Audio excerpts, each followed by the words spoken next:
Tonight, we have a warning for seniors and families. DC's Attorney General is suing a major Bitcoin ATM operator, claiming its machines have become a tool for scammers. Our Annie Yu spoke with a member of the AG's office to explain what these scams look like and how you can protect your loved ones.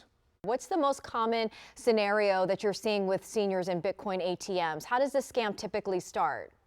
Yeah, so the scam usually starts with a telephone call and someone impersonating either a bank or a government official, a tech company that you might know and trust, and telling the senior or the other victim that they need to put their money into one of these crypto ATMs in order to protect it or to help with a government investigation or whatever the lie that the scammer might be telling them might be.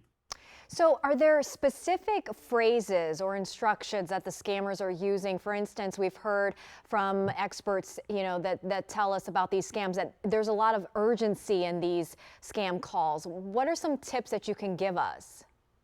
Yeah, that's right. Trying to build a sense of urgency is a critical thing that all of these scammers do. They tell you that you need to act right now, that your money's under threat, that your freedom is under threat, and that you have to act right now, and that you should not tell you shouldn't tell your friends or family. You should keep it a secret. You should just do what the scammer tells you. Go to one of these ATMs, deposit the money. The scammer generally wants to keep you on the phone the entire time, or will call you back repeatedly over and over and just keep the pressure building, keep you nervous so that you are not thinking like you normally would be able to. Right. And why do scammers push victims to a crypto ATM instead of a bank or gift cards? What makes BTMs so attractive to the criminals? The excellent thing about the BTMs and crypto generally for scammers is that once the money goes into the crypto wallet, it's basically deposited directly with the scammer. There's no intermediary. So if you go to one of these crypto ATMs and you put money into the scammer's wallet, immediately the scammer has all of that money.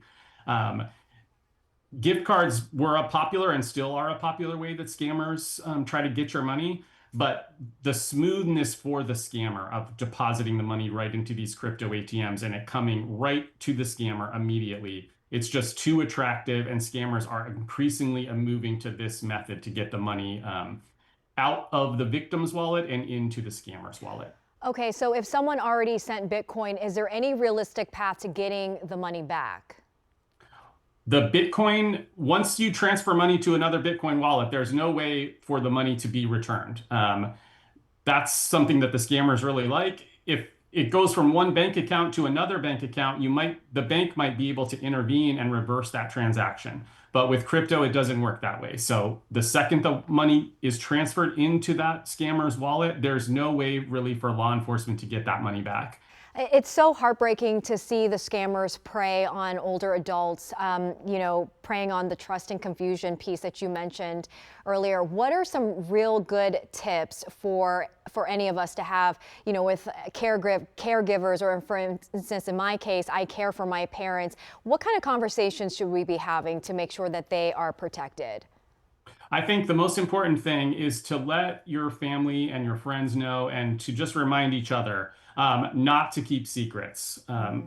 If someone tells you not to tell someone else, you definitely need to tell someone else. So let your family know, like, hey, mom, if someone calls you and says you need to take a certain action, I want to talk to you about it. Like, give me a call. Let's talk about it first before you do anything. That is a critical thing for a person who is not being manipulated by the scammer, to hear the story and maybe offer a check, like, hey, that doesn't sound right to me. Right.